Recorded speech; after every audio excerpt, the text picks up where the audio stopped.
Gotcha. Hey, welcome back to the Shooters Roll.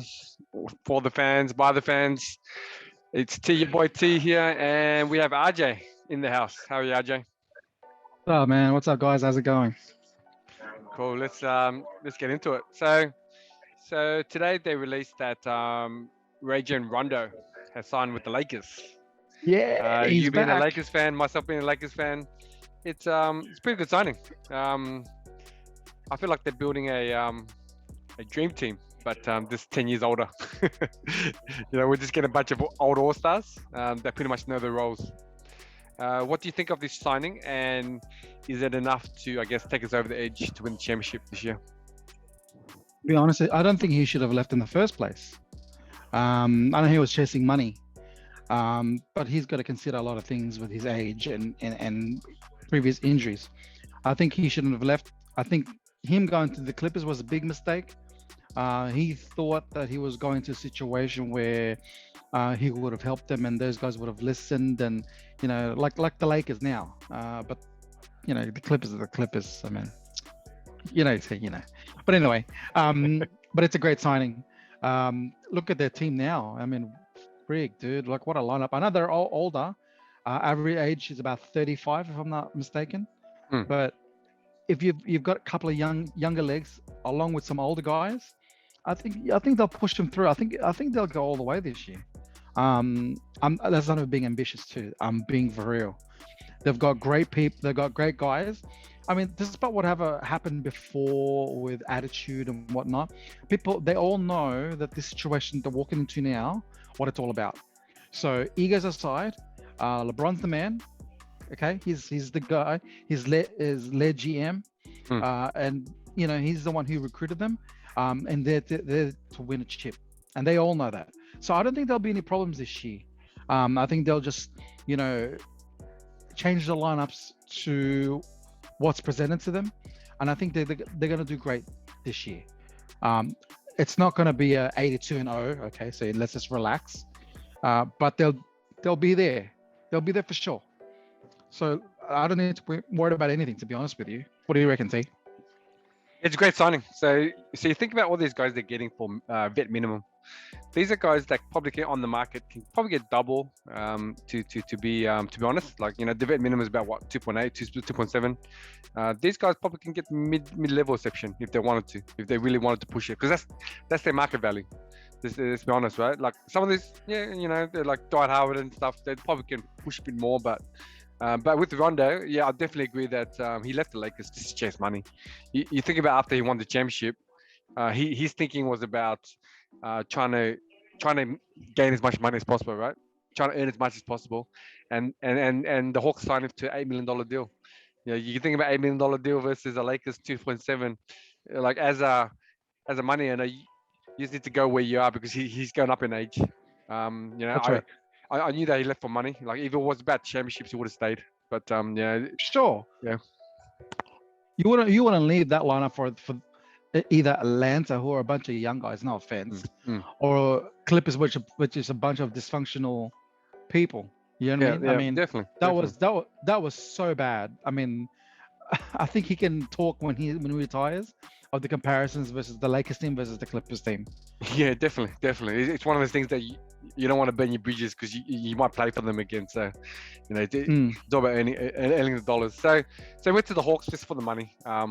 That's right. And like he can't really add any value to those young guys. Like his game is not about being flashy, being a scorer.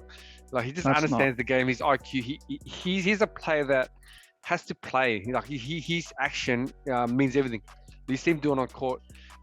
Some players like Steve Kerr, like all these coaches, they're really good in terms of understanding a player and nurturing him. But he's not that type of player. Rondo has to be on court. He has to be on court with superstars to understand the game. So with the Clippers, the issue with the Clippers was their offense is pretty much mayhem. They just give it to their the two main guys and they create. And then if they haven't got a shot, they pass it off. So with Rondo on that lineup, it just didn't work. Like because they didn't have cohesion. And then when you get back to the Lakers, chemistry is no good. Exactly. Chemistry is no good. And you get back to the Lakers, right? although they got all these stars, the main thing is defense, right? They focus on defense and they focus on ball movement and good shot. This is what you want to play with in terms of basketball as a player, right? And unless you're the superstar and you get 50 shots a game, then you go Clippers, then you get the Hawks. But in terms of Rondo's game is maximized by the fact that he has the ball in his hands and he moves the ball like we saw in the bubble where he's shooting 3-pointers and it wasn't he wanted to shoot it or he needed to shoot it. It was just the flow of the offense. So there's a flow of the offense, off the flow of the game. I agree with that. Yeah, the flow of the game, right? So now he's back with the Lakers. I think there's some cohesion there. They're bringing back a lot of their plays from the bubble. So Dwight Howard and they get Rondo. But these are the key guys that actually made it work. So that's right. That's right. Yeah, and especially with older guys too. When they get older and they're sitting at bench roll, some people can't do it. So some people can't do it. Like they have that pride. Like they go, I'm still a star. But the Lakers are basically the Lakers are putting it out there.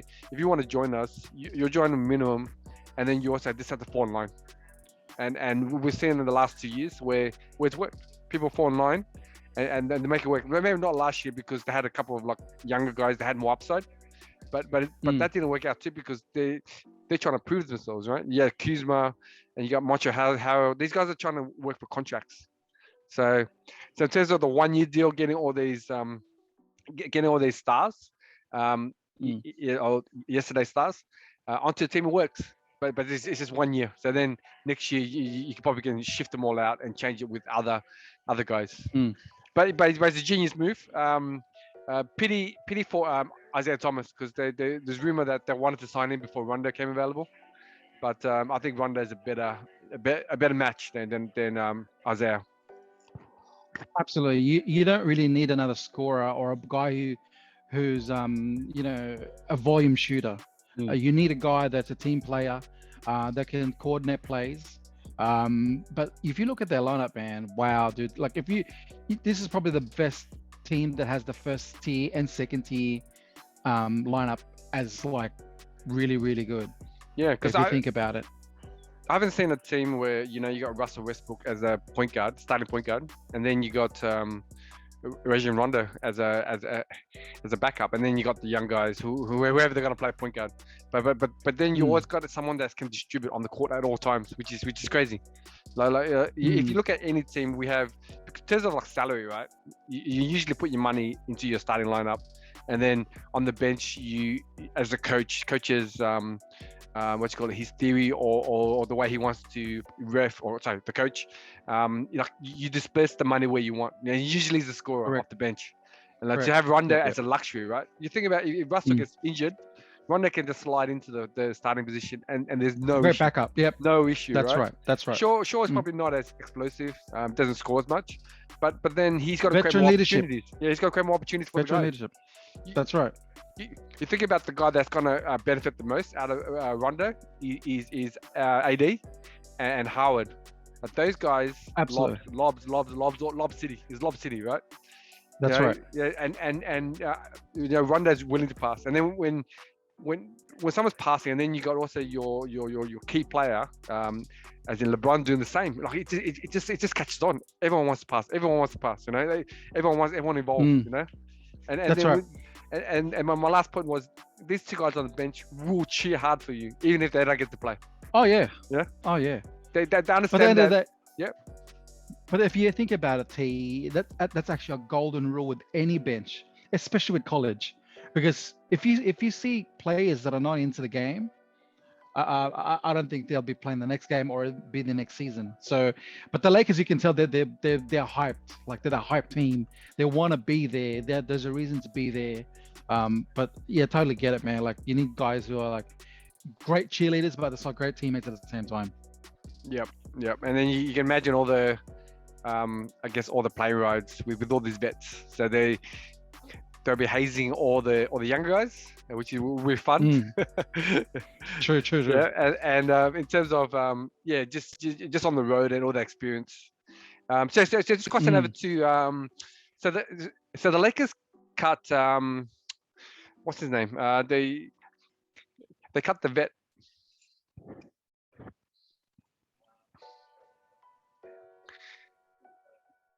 Yeah, so what I was mentioning was Jared Dudley. So they cut him, and then he's picked up a role to coach for the Mavericks. But he Mm. wasn't too happy about being cut. Like he's saying that the Lakers are prioritizing youth over, I guess, youth over experience.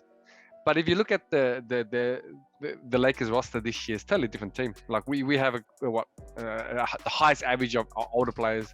So for me, I think it's a good move not to have him as a player, but I would have liked him as a coach. The Lakers didn't offer him that. That's why he went to Dallas to link up with Jason Kidd and help Luka and those guys.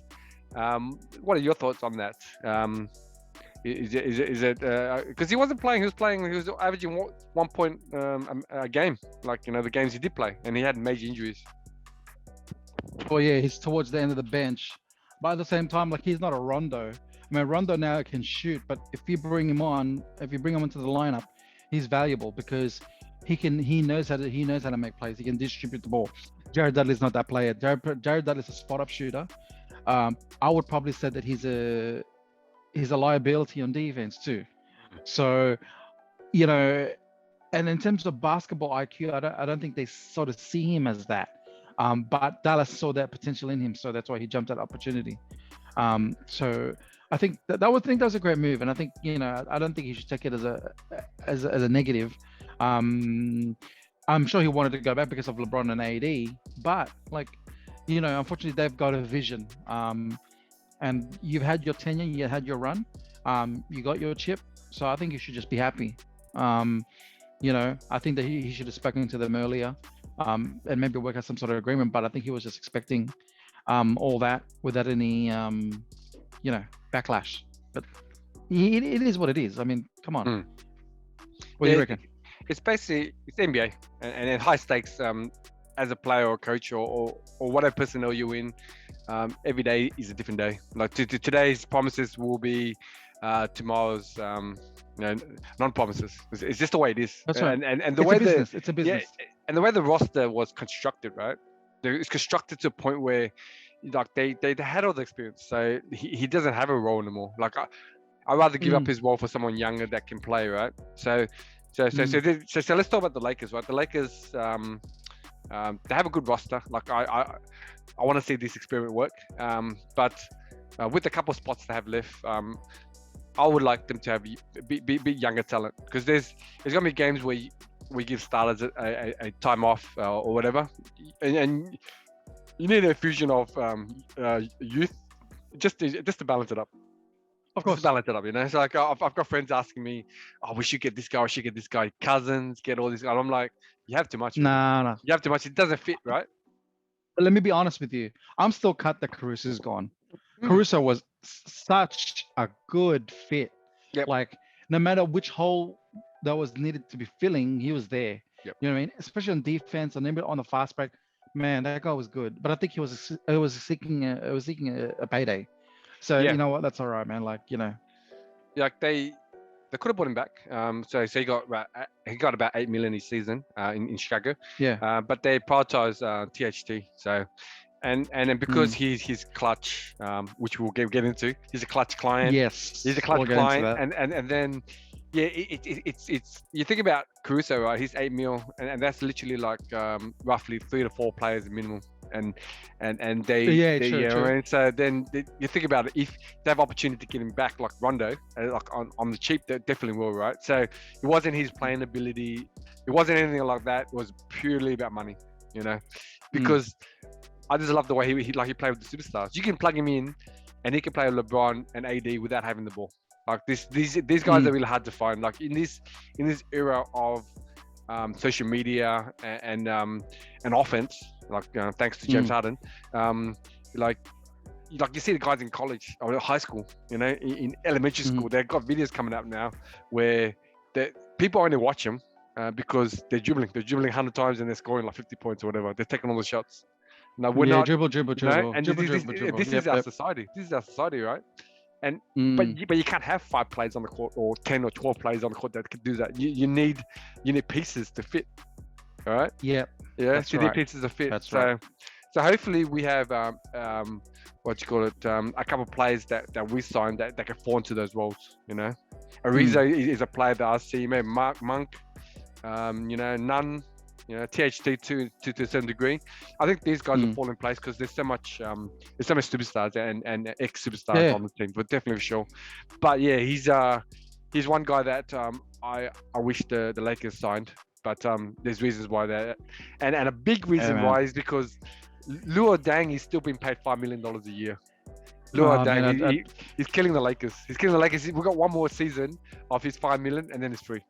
You know, I don't understand why the NBA just paid him out. I don't understand why. But that's the thing, right? They paid him out, but then they extended him. So then he's getting $5 million every year for I think like 4 or 5 years. So this year's the last year, and the Lakers also went to the NBA and asked him for the exemption, saying that, you know, he's finished. We paid him out, you know, but the Lakers, so the NBA wouldn't allow it.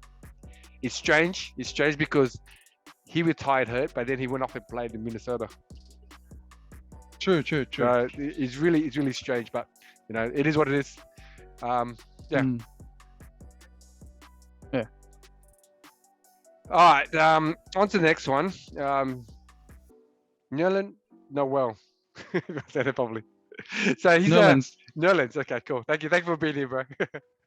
So he's so there's been a bit of media in the last couple of days of Klutch Sports representing him.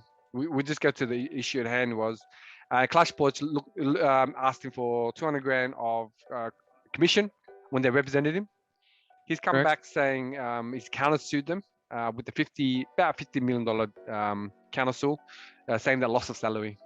So the story is Klutch Sports didn't represent Nerlens during that time. At that time, right at the beginning, right at the beginning. So Dallas offered him a $70 million deal, 4 years. Pretty good, right? At the time, personally, I'm like, dude, man, you got to sign that because I don't think he's a $70 million player. But overpaid. Yep. Yeah, for sure. If someone wants to overpay you, take the money, right? So the story is he wasn't presented. He wasn't represented by Klutch then, but at an event, dinner, whatever, he was sitting next to he's sitting next to Klutch Sports. The main guy, Rich Paul. Yeah, so we sit next to him, and Rich Paul was in his ear saying, "You're $100 million man." Yeah, and at the time, you know, he's telling him that, and eventually he doesn't sign, and he signs with Klutch, saying that because he wanted Klutch to basically deliver on the $100 million deal. Yeah. So fast forward a bit more. He got injured for 30 games. Dallas, and then he signed something like $3 or $2 million deal, and he's lost salary since then, right? So he's become he had a chance to be a max player or close to max, and now he's muddling around mid-level to minimum, like depending on which team wants him, you know. And so start with you, Ajay. What are your thoughts on this? Because this is not the first time we heard about Klutch, right? Klutch Sports. Let's be honest, right? It's LeBron James' agency. Like he uses his influence. He gets him into his boy, and then he signs him. But there's been I guess on the internet, everyone's saying that they prioritize the max guys like LeBron, you know, Ben Simmons, AD. But then the other guys on the bottom tier, they're not as prioritized. Your thoughts on the situation? Is Noel right? Does Klutch Sport owns him $50 million? Look, at the end of the day, it's no difference with a shoe contract or NBA contract. And it comes down to one thing: performance. So if you don't perform, or if you're injured and you're constantly getting injured, you will be in scrutiny because you're not performing. I mean, certain people get away with it, like on low, getting paid that much to do very little. In the past, it was like Chandler Parsons, who earned like 100 million, but he had like 2 knee surgeries, but he just kept getting injured. But no one really knows about that. But because it just kept quiet. But this guy's trying to put headlines on himself, but you shouldn't put headlines on yourself, dude. Like, you weren't performing, you were always injured. That's why they prioritize top tier players, because those players are performing. So at the end of the day, if your performance doesn't equal to your pay, then what's the point? Like, you know, then there's going to be a lot of scrutiny saying that you're overpaid. You're not really what you are. You're more than what you think. You're more than what you are. So, to me, he should just kept quiet and just like understood the whole picture. I think he was just looking at a small spectrum of the picture, but he didn't look at the whole picture, which is, dude, you were injured a lot of times and you weren't performing. And that's why he prioritized others, because you weren't in the same level as them. Look at your stats. It's come down to that. It's pretty simple. We don't need to. It's not rocket science. I mean, those guys got prioritized because they were all stars. They performed. They're just big names. But you were on the bench. You were injured and you didn't perform. Simple. And then you can't sue him because what? You already had an agent that you didn't listen to, but instead you listened to Rich Paul, who wasn't your agent, and made a decision to sign with Klutch. So you didn't have an obligation to Klutch Sports. Your obligation was with your agent, but you overread his decision and made that decision instead. So that falls on you. And everything actually falls on him. He didn't perform as well. So there you go. Yep. So he shouldn't have sued or even trying to think of suing them, because at the end of the day, it's all on him. Yep. You went on the court. You went on the hardwood running up and down the court. So it's all in you, Nerlen Noel. Yeah. So I feel that maybe the NBA needs to educate these players to understand what kind of player you are, right? Because coaching at a high school level, for myself, coaching at a high school level and coaching at high levels, like every parent or every player thinks they are the next LeBron James. So that's why Nerlen Noel, when he had that $70 million deal, because the league was still a big man league, right? It was transitioning from being a stretch five. Like you think about the teams, you had maybe a couple of teams that had stretch fives, but now the NBA today, everyone's a stretch five. You need a stretch five off the bench. Just look at the finals. Look at the finals. Like both teams had a stretch five that can shoot threes. So he kind of got caught. I guess let's put it this way. So let's say he had a shot at the hottest girl, but he wanted a hotter girl. Okay. Let's say he had a shot. Let's go off topic. Okay, I understand. Still a topic. So let's say that $70 million deal was maybe a girl that's an 8 out of 10. But Klutch Sports says you can get a 10 out of 10 girl, and he's like, I want the 10 out of 10. But he was going to invest himself. He wasn't going to make himself better. Change his diet to basically not get injured, and then actually play better. Like you think about every player that's out there. If you wanted to bet on yourself, like sometimes it doesn't work, and it's easy just to get the bag, right? But if you're a player like you're a small forward and you can shoot, pass, and drive. If you have triple threat in the NBA, that's one of the positions where you can actually bet on yourself. You get injured, like Victor, what's his name? Oladipo, correct. Yeah. So with him, he bet on himself, and he has all that, but it still didn't work out because he got injured. So he's signing minimum with Miami, right? So that's another case of getting the max when you can. So with him, like he doesn't really have a leg to stand on in terms of 50 mil. But I think if he goes to the court, maybe he doesn't pay the 200,000 that he's missing for Klutch, because there were reports are that Klutch Sports didn't pick up the phone when offers were happening. So we don't know if it's true. We don't know if it's true. And then in Nerlen too, he needs to show evidence of it in court, right, to make sure that it's valid. And he also needs a witness, like those things that caught him out. So we'll see. I think there'll be a settlement for sure. Like no one wants this to go to court, but Nerlen only countersued because the Klutch Sports asked him for $200,000. I think he initiated an anger in him where he's just reactive back to Klutch Sports. That's true. That's true. Because he let it die for 2 years. He's like, okay, cool, I'm not gonna pay you guys. Cool, I'm gonna move on. And then next minute you get a bill, $200,000, where you felt like you lost 50 mil already. So it's just anger, right? So hopefully but back to your example, at the end of the day, into whether it's basketball or dating or life or whatever, what they're really doing, what they're really looking at you for is the P word, potential. So if they can see the potential in you, Yep. then they will sign you. They will sign in and buy into what you are. You know, they can see how good you are now, and they can potentially see how good you can get better, and later on. But dude, the thing that's going to take away from it is your injury history, unfortunately. So if you've got a bigger injury history than your potential, that's your potential. Your ability to sign big contracts is not going to be there. Yeah. So. And to Dallas too, they dodged the bullet. They dodged the bullet, you know. That's true. Because That's true. then they drafted Luka, and the inside game wasn't really needed. Like, you know, you know, they didn't need to have that $70 million locked up in the center. They can't shoot, and only can play inside. So that type of player you can get for minimum now. Yeah. So no, so the moral of the story is, you know, secure the bag when you get it. Like, you think about Draymond Green. Draymond Green was in his last year. They offered him $100 million for 4 years. That's $25 million a year. He probably could have tried to get the max, but he's also a clutch. He's also a clutch client. So you know, like, I'm pretty sure they said just secure the bag. He was getting run down. You think about his first year of the first year of the four-year deal. Him and Curry were injured a lot just because they had that the finals run of like 4 straight. So the lesson out there is, if someone wants to offer you the bag, you take the bag, and then there's no issue, right?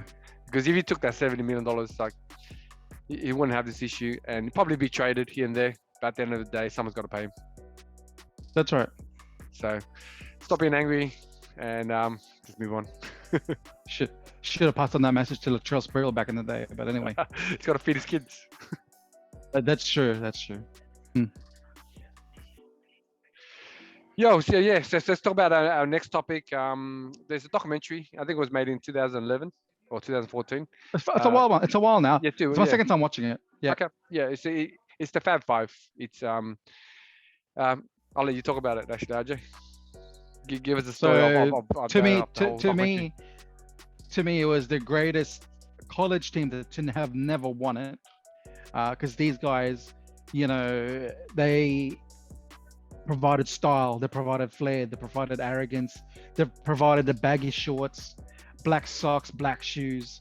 With the team of Jimmy King, Jalen Rose, Juwan Howard, Chris Webber.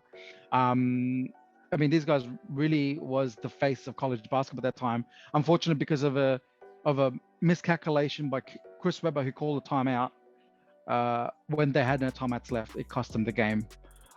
So from then on in, it's a whirlwind situation. Their banners were taken down. They were banned from the College of Michigan for a couple of years, and also because of certain money under the table situations with certain players. It just went downhill for that team, and that's why, like, it's not so much spoken to it now, but people from the 90s or the kids about the 90s know who the Fab Five is, definitely, because these guys, man, the flat tops, the shaved heads, they just look thugs on the court, but at the same time, like, they really were an unstoppable team. But what I didn't know until I watched the second time, and I don't know if you knew this, T, but Rob Pelinka was actually in that team. Yep, I knew that. I was like, what? Off the bench, yeah. And he played a vital role. I didn't know that. I couldn't believe it. I thought, Rob Pelinka, really? Yeah. Wow. Okay. So yeah, what did you think about the documentary, T? Yeah, I've seen bits and pieces. It's been a while since I've seen it, but yeah, it's quite interesting. Like, you think about how Duke was their major, I guess, opponent, like the thorn in their side that stopped them, that denied them from the first championship. Grant Hill, Christian Laettner. I actually remember watching the game. Maybe it was live or not live when I guess I was younger. And I guess everyone, they hyped it up because they wanted Michigan to win, and they painted the picture that Duke, Duke were the straighty 180 guys, the guys that they weren't thugs, they were just like highly educated people like Grant Hill. like from the better side of the hood, you know. And then you got Michigan with the baggy shorts, and then they had the attitude, and like Yeah. you said, the flat tops. I love that, man. It's like swag, right? It's like swag, and and so it was like basically like a lot of books out there, like The Outsiders. It was the poor people versus the rich people. It was like all these synergies, right? So then if you identified with being a thug, then you know you're on that side, or like, you know, not as wealthy, and then you're wealthy and Duke, you're pretty much a Dookie, you know. So yeah, just not being from America and understanding all that, you know, I just like the teams choosing uniforms and the way they play, you know. So yeah, that's just a personal preference. I'd like to thank the University of Michigan for me. Just I only wear black socks from now on. So thanks, guys. see, but see how it influences you in your style. It does. Yeah, because it's aesthetically pleasing to you when you watch it. You know, when the socks go the same color as your shoes, it just looks nice. You know what I mean? At least if you lose, you look good losing, right? That's true. Like I think I'm losing. I never want to lose. I just want to win. So yeah. And then the other year, so the second year, like they had a timeout, and Chris Webber called a timeout when they didn't have one, and they lost the game. So that's right. It's major. And I was about to ask you if you were up to date with you know, the Rose and the Chris Webber beef. Like what I heard maybe a couple months ago is they're talking, and they eventually get into a point. They're not the same as they used to be. The main thing was the beef was, I think everyone was involved in terms of you know, being there. You know, like Dwight Howard started being the coach, and they're all there except for Webber. Like Webber kind of like disconnected himself from Michigan basketball for a while. I'm not sure if that's still the case. And the rest of the four guys just didn't really take that well. Like, you know, because there's boosters involved. There's all these like they stripped away their you know, their accolades because, you know, apparently they got paid off. Chris Webber got paid off when he was in college. Yeah. So yeah, that was the main thing, because he continues to deny that he got anything. That's why. And everyone was just saying that he should just come out and just say that he did. But those guys who got paid, it showed. Cars, earrings, toys, pizza, food, clothes. Apparently Webber, you could not even tell. So apparently, like they're saying that if he did have money, he probably buried it, because you couldn't find it. You could not see any change in him. Yep. So that's why that's what the disconnect lies. So I think from what I heard last, that's the reason why there's a disconnect still, and that's why he's still not allowed, because to this day I think he still denies, and that's why they disconnect. But in terms of being happy for Juwan Howard as their coach, now, I mean, all the support is there, but the fact that, you know, being all together at one, I mean, the beef is gone. There's none of that anymore. It's all done. But in terms of being all, you know, being real and everything, he's still denying it. So I think he's really trying to not really, you know, make himself look bad by lying to the grand jury for taking money under the table. So it's unfortunate, but hey man, legends live on. We all still remember.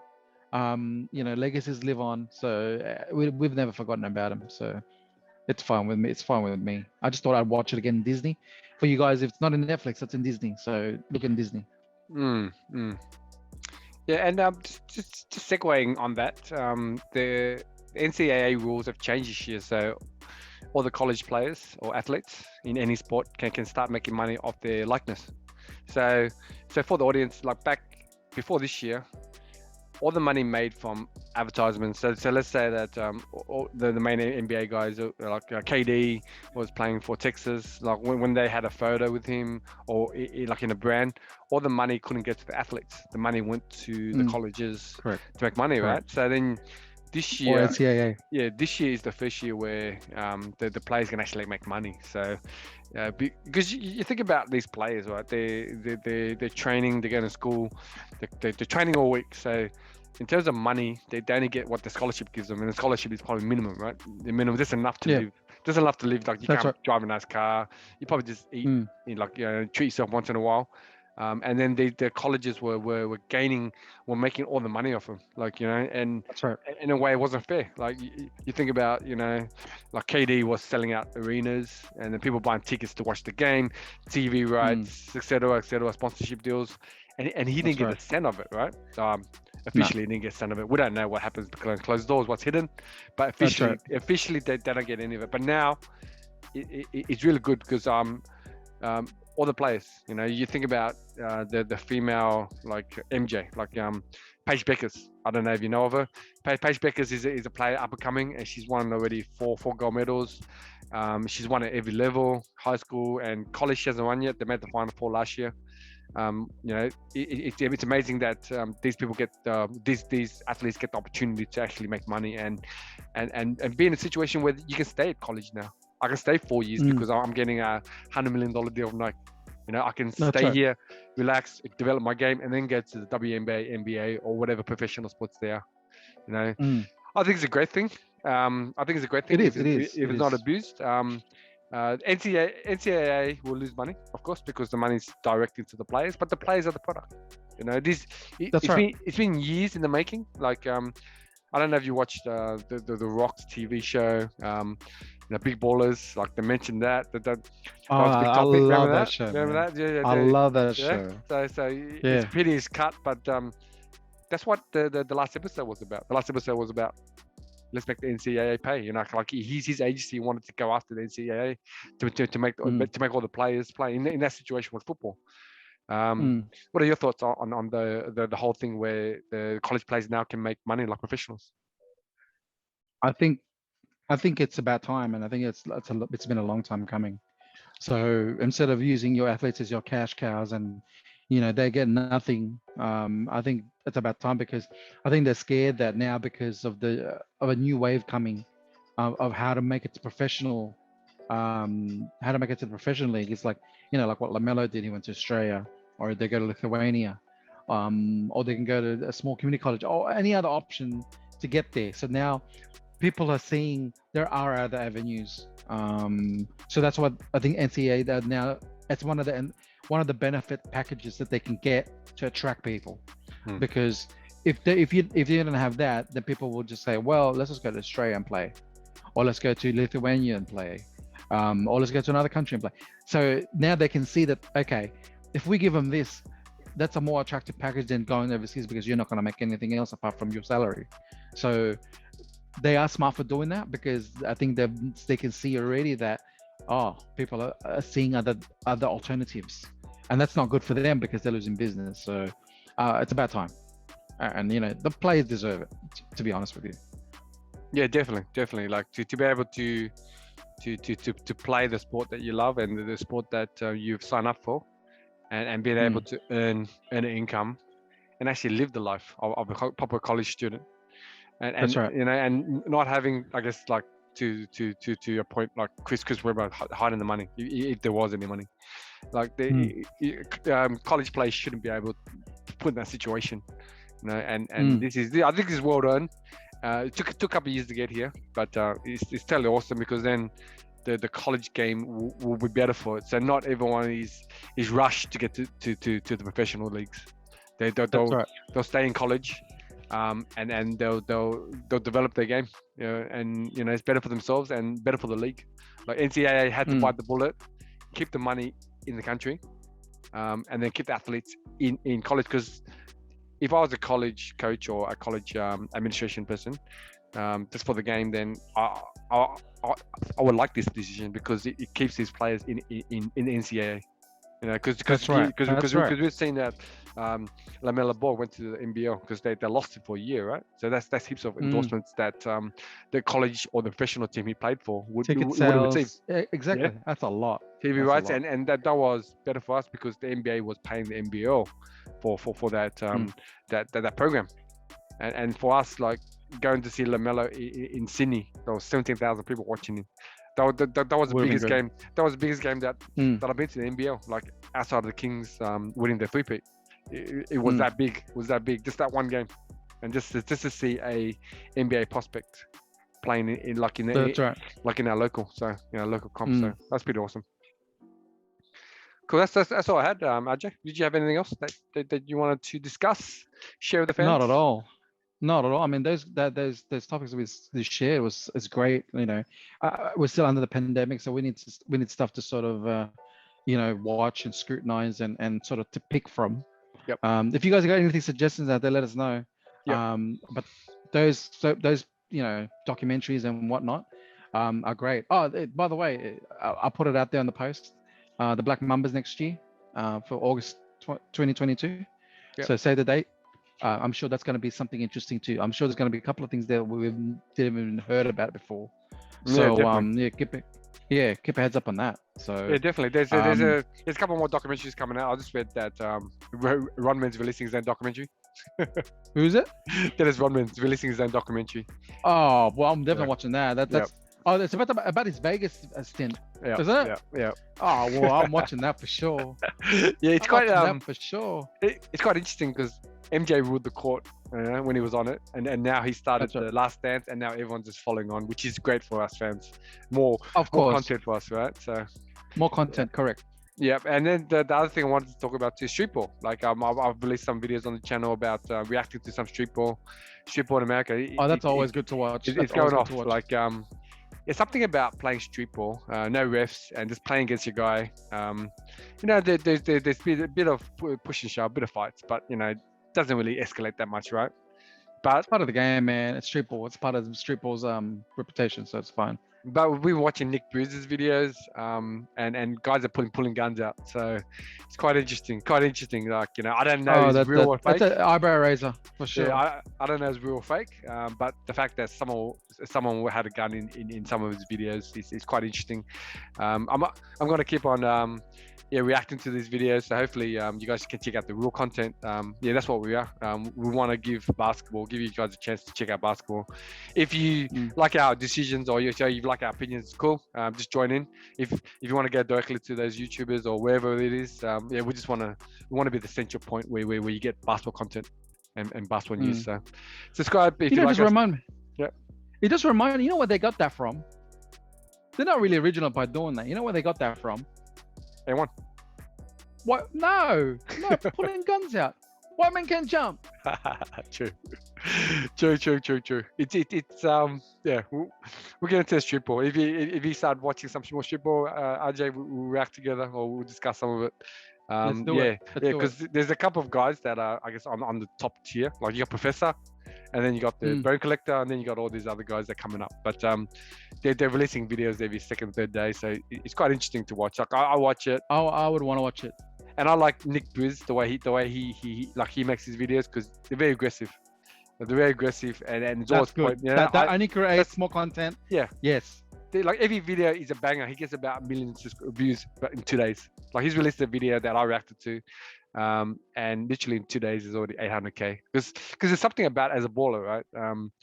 As an aggressive baller, I know you're an aggressive baller. I'm an aggressive baller. Like you're gonna stand up for what you believe in. Like if it's a foul, not a foul. It's because there's no refs. That's what it's about, right? And then you shoot for the ball or you keep on fighting. Like if you're gonna foul me hard, I'm gonna foul you back. I'm gonna give you what you give. And then if you got your boys with you, then you got protection. So depends how old you are, man. I'm not an aggressive baller now. I'm getting too old. Back in there, if I was really young, if you give me a bit of a flick up, I'd probably shove you. But anyway, but now, it's all about the W. So it's different. Same These guys are all young. Same here, different. These guys are all young. Definitely. So I'm older too. It's the same. Yeah. So it's about being viral now, and whatever it takes to get viral. I mean, if they want to fight, they can go for it. They'll go from NBA to WWE if they want to. That's cool, bro. Yeah. So. And it gives these guys an avenue in terms of, they didn't make the league or they didn't make professional, but they're on the tier. And then they actually become professionals because they're creating content for themselves and out there and everyone exactly. Out there. And that's something different to everyone else. Yeah. And that's the option for us to watch. And the fact that they actually go to parks and you can touch them, you can play against them. They're allowing anyone to play against them. Like you don't need to be in a team. You can just rock up and then you can be playing against them. They probably clown you. but fun. But it's fun. It's fun to be in a video. Get clowned by maybe your idol. It's kind of cool. These guys are on camera. They're certain way, but off camera they're all nice guys. At the end of the day, so to be honest. Of course. Yeah.